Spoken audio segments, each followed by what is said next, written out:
with upholding its core values. As President of the European Commission, you have championed a Europe that is competitive yet fair, open yet resilient.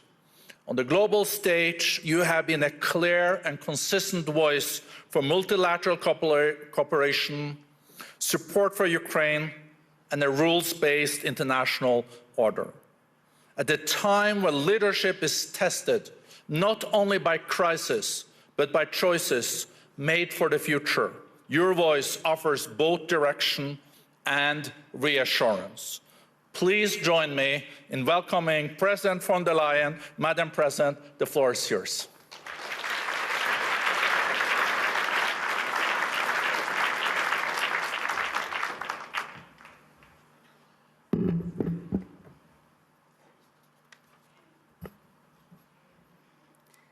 President Brende, dear Borge, thank you very much for the warm welcome. Your Majesties, Excellencies, ladies and gentlemen, indeed, it is now 56 years since the first meeting here in Davos. And the idea of the founder, Klaus Schwab, was to create a platform to discuss the issues and the ideas of the day. Of course, the world has transformed completely since 1971. But the original idea of Davos has remained, as we just have heard in the speeches. So I was delighted that you have gone back to your roots with this year's theme, a spirit of dialogue. Because this spirit is all the more important in a world that is more fractured and more fractious than ever. 1971 was the year of the so-called Nixon shock and the decision to delink the US dollar from gold. In an instant, the foundations of the Bretton Woods system and the entire global economic order set up after the war effectively collapsed. But it also had two major effects. It inadvertently created the conditions for what would become a truly global order, and it provided a sharp lesson for Europe and on the need to strengthen its economic and political power. It was a warning to reduce our dependencies, in this case, on a foreign currency. The world may be very different today, without any question, but I believe the lesson is very much the same. That geopolitical shocks can and must serve as an opportunity for Europe. And in my view, the seismic change we are going through today is an opportunity, in fact, a necessity, to build a new form of European independence. And this need is neither new nor a reaction to recent events. It has been a structural imperative for far longer. So when I used this term, European independence, around a year ago, I was surprised at the skeptical reactions. But less than 1 year on, there's now a real consensus around this. The sheer speed and almost unthinkable scale of the change have driven this, but the underlying imperative is still the same. The good news is we acted immediately, whether on energy or raw materials, defense or digital, we're moving fast. But the truth is also that we will only be able to capitalize on this opportunity if we recognize that this change is permanent. Of course, nostalgia is part of our human story, but nostalgia will not bring back the old order. And playing for time and hoping for things to revert soon will not fix the structural dependencies we have. So my point is, if this change is permanent, then Europe must change permanently too. It is time to seize this opportunity and build a new independent Europe. And ladies and gentlemen, this new Europe is already emerging. On Saturday, I was in Asunción, in Paraguay, to sign the EU-Mercosur trade agreement. It was a breakthrough after 25 years of negotiations. And with it, the European Union and Latin America have created the largest free trade zone in the world, a market worth over 20% of global GDP, 31 countries with over 700 million consumers, aligned with the Paris Agreement. So this agreement sends a powerful message to the world that we are choosing fair trade over tariffs, partnership over isolation, sustainability over exploitation, and that we are serious about de-risking our economies and diversifying our supply chains. And that will not stop in Latin America. Last year, we reached new agreements with Mexico, Indonesia, and Switzerland, our host country. We're working on a new free trade agreement with Australia. We are also advancing with the Philippines, Thailand, Malaysia, the United Arab Emirates, and more. And right after Davos, the next weekend, I will travel to India. There's still work to do, but we are on the cusp of a historic trade agreement. Indeed, some call it the mother of all deals. One that would create a market of 2 billion people, accounting for almost a quarter of global GDP. And crucially, that would provide a first-mover advantage for Europe with one of the world's fastest growing and most dynamic continents. Europe wants to do business with the growth centers of today and the economic powerhouses of this century, from Latin America to the Indo-Pacific and far beyond. Europe will always choose the world, and the world is ready to choose Europe.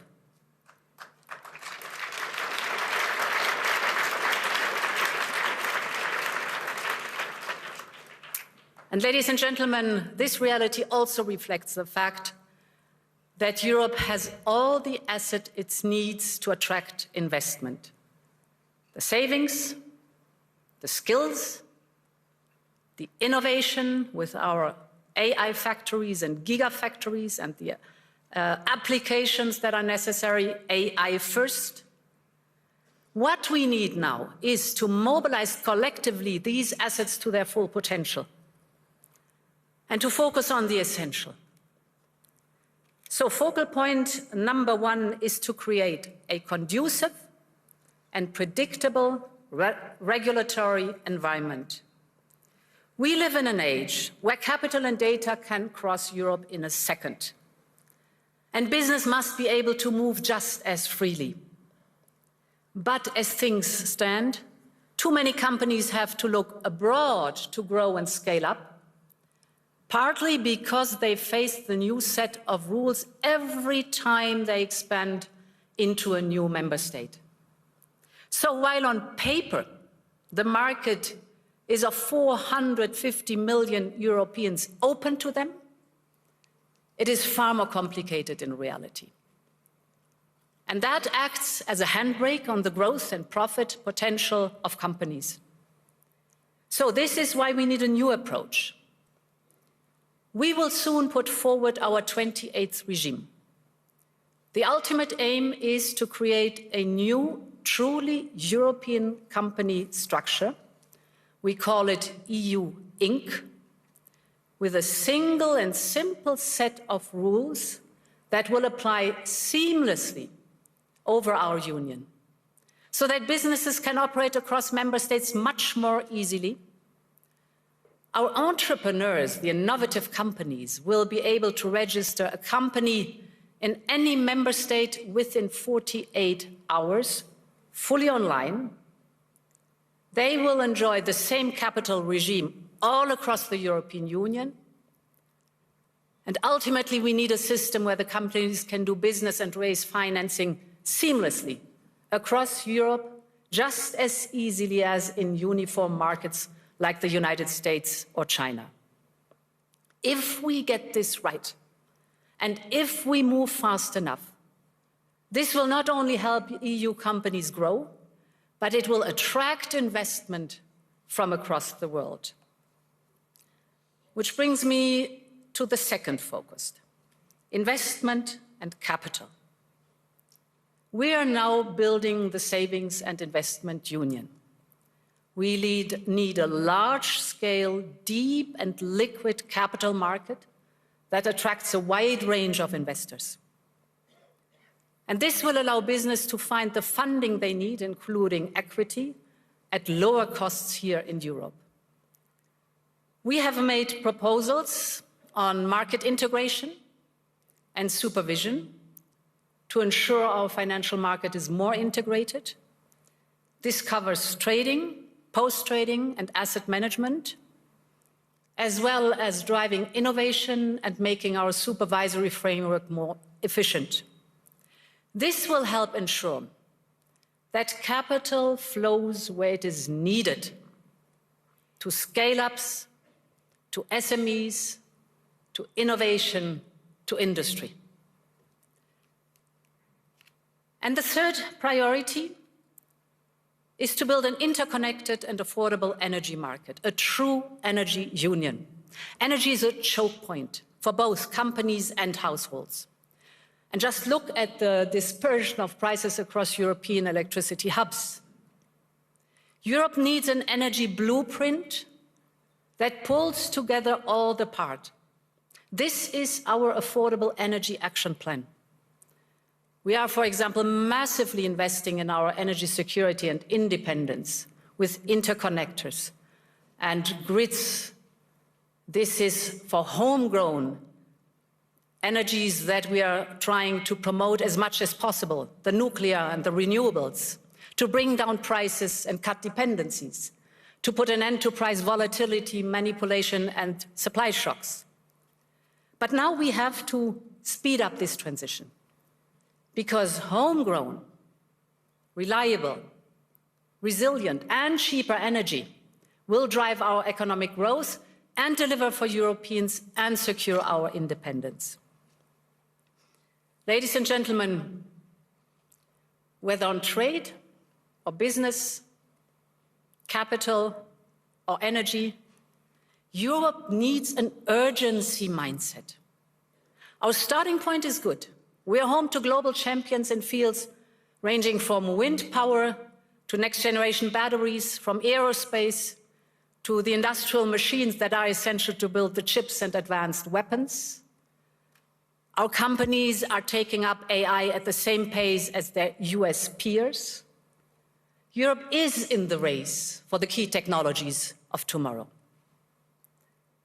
But as global competition gets ruthless, we must show real ambition, especially in those sectors vital for our independence. Take defense, for example. We have done more on defense in the last year than in decades before.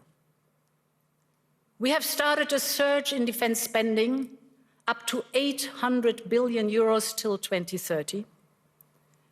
Member states are stepping up their investment at record level, and this has helped to triple the market value of European defense industry companies since January 2022.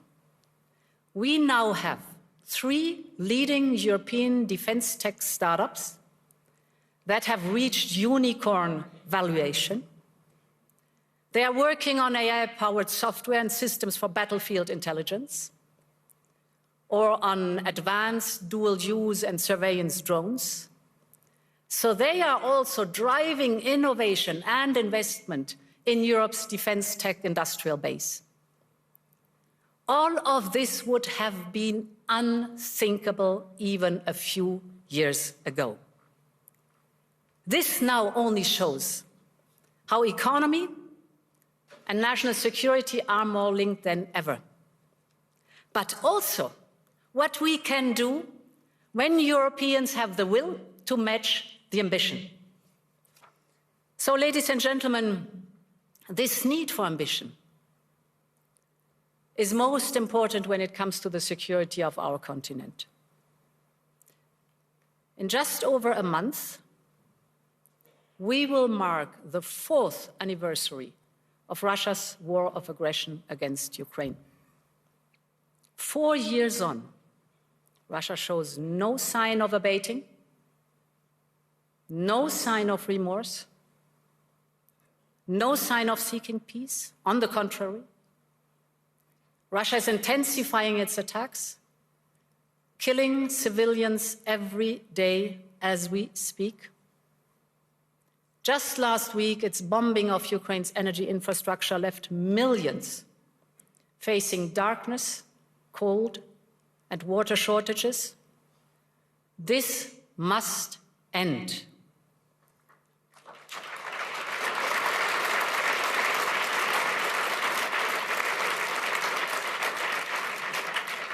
We all want peace for Ukraine.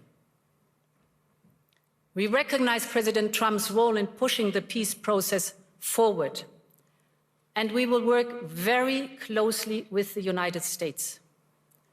And we all agree that, therefore, Ukraine must be in a position of strength to go to the negotiation table. And this is why we Europeans have decided to provide Ukraine with a loan of 90 billion euros for 2026 and 2027. With this support, we make sure that Ukraine can bolster its defense on the battlefield, strengthen its defense capabilities for a peace agreement, and keep basic services running. Above all, it reaffirms Europe's unwavering commitment to the security, the defense, and the European future of Ukraine. And in parallel, we decided to permanently immobilize the Russian assets, and that we reserve the right to make use of them. This should serve as a stark reminder to Russia and as a message to the world. Europe will always stand with Ukraine until there is a just and lasting peace.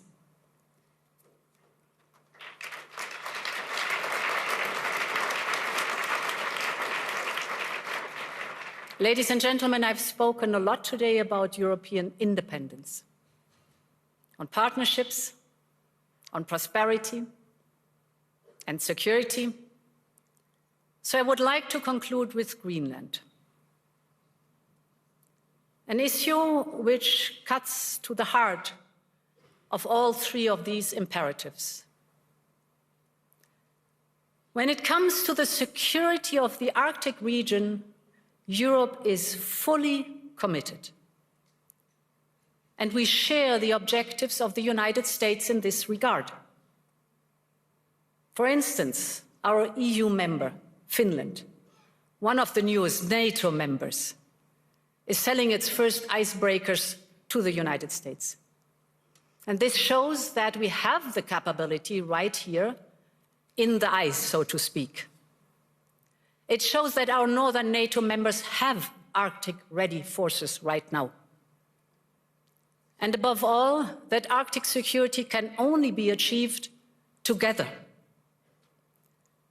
And this is why the proposed additional tariffs are a mistake, especially between long-standing allies. The European Union and the United States have agreed to a trade deal last July. And in politics, as in business, a deal is a deal. And when friends shake hands, it must mean something. Ladies and gentlemen, we consider the people of the United States not just our allies, but our friends. And plunging us into a downward spiral would only aid the very adversaries we are both so committed to keeping out of the strategic landscape. So our response will be unflinching, united, and proportional. But beyond this, we have to be strategic about how we approach this issue. And this is why we are working on a package to support Arctic security. First principle, full solidarity with Greenland and the Kingdom of Denmark. The sovereignty and integrity of their territory is non-negotiable. Second, we're working on a massive European investment surge in Greenland. We will work with Greenland and Denmark hand in hand to see how we can further support the local economy and infrastructure.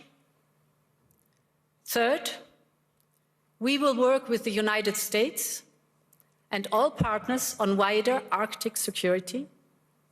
This is clearly in our shared interest, and we will step up our investment. In particular, I believe we should use our defense spending surge on a European icebreaker capability and other equipment vital to the Arctic security. And fourth, in the same spirit, we need to work with all our regional partners to strengthen our common security. And this is why we will look at how to strengthen our security partnerships with partners such as the UK, Canada, Norway, Iceland, and others. Finally, I believe Europe needs to adjust to a new security architecture and realities that we are now facing. And this is why Europe is preparing its own security strategy, which we plan to publish later this year. And as part of this, we are upgrading our Arctic strategy too. And at the heart of this will be the fundamental principle: it is for sovereign people to decide their own future. Ladies and gentlemen, when I started preparing for this year's address, security in the High North was not the main theme. But in many ways, it feeds into the wider point I started with today. That Europe must speed up its push for independence, from security to economy, from defense to democracy, having the dialogue with our friends and partners, also if necessary with adversaries. The point is that the world has changed permanently, and we need to change with it. And therefore, thank you and long live Europe.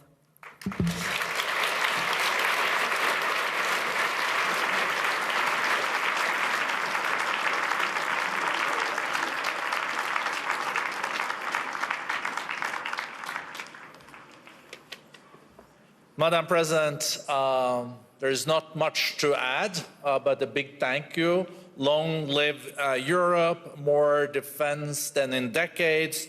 The mother of all deals might be around the corner with India. The largest trade deal in the world is between the EU and Mercosur. It is a very powerful and historic speech from Madam President. Please be seated, because now we'll walk Madam President out, and then the Chinese Vice Premier, He, will join us. So a big applause to President Ursula von der Leyen.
主导，列为今年经济工作的首要任务。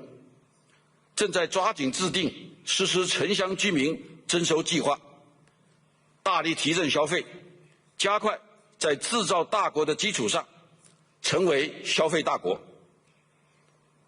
中国将持续推动投资移物和投资移人紧密结合，积极扩大教育、医疗、养老等领域的投资和消费，不断地激发消费的新增量。中国将继续办好进口博览会等活动，进一步扩大进口，让全球更多优质商品进入中国市场。欢迎各国企业抓住中国扩大内需的机遇，提供更多更好的商品和服务，以中国消费市场为依托，在激烈的国际竞争中赢得先机。中国将坚定扩大开放，愿意与全球共享高水平的开放机遇。改革开放是中国的基本国策，中国开放的大门只会越开越大。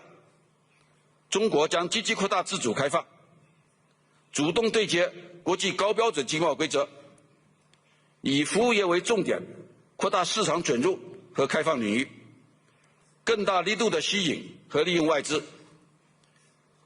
中国将持续打造市场化、法治化、国际化的一流营商环境，对内外资企业一视同仁，把企业的需求清单变成政府的服务清单。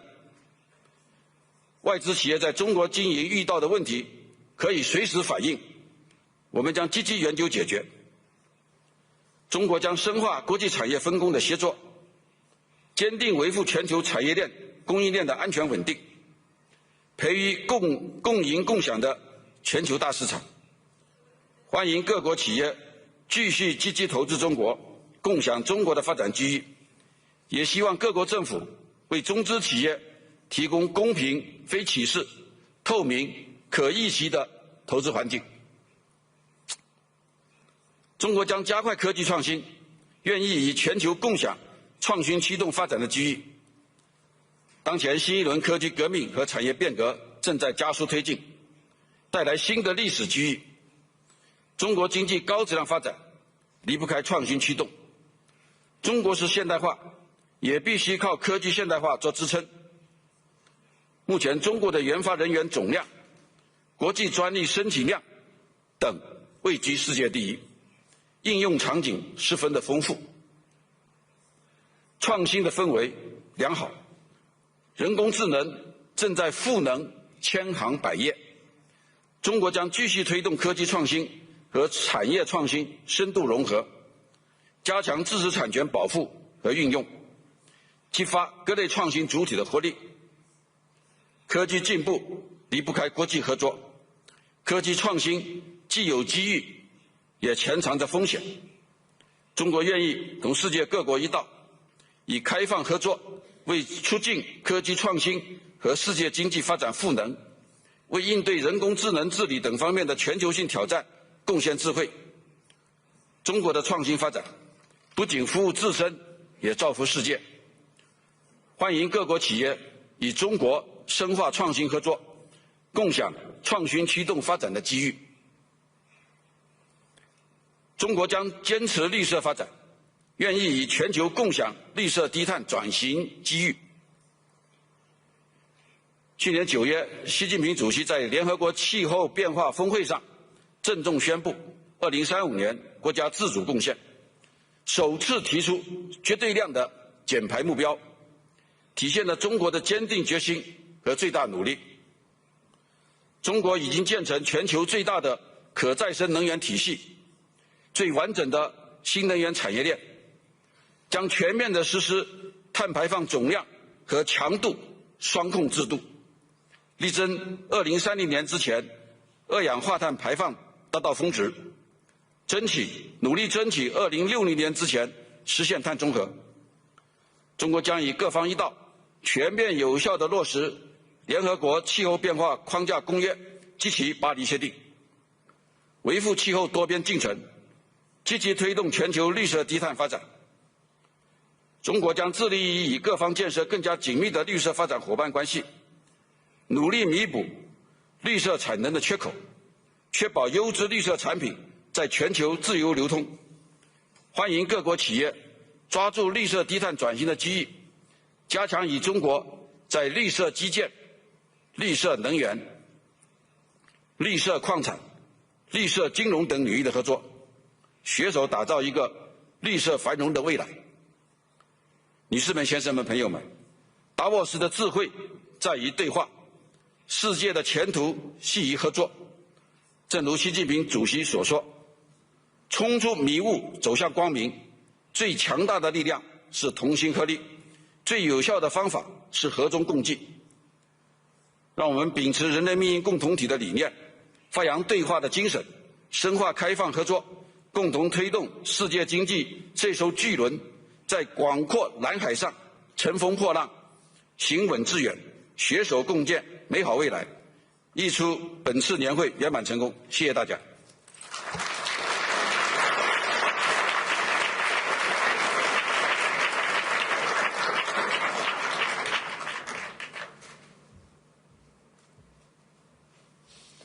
So, Vice Premier He, I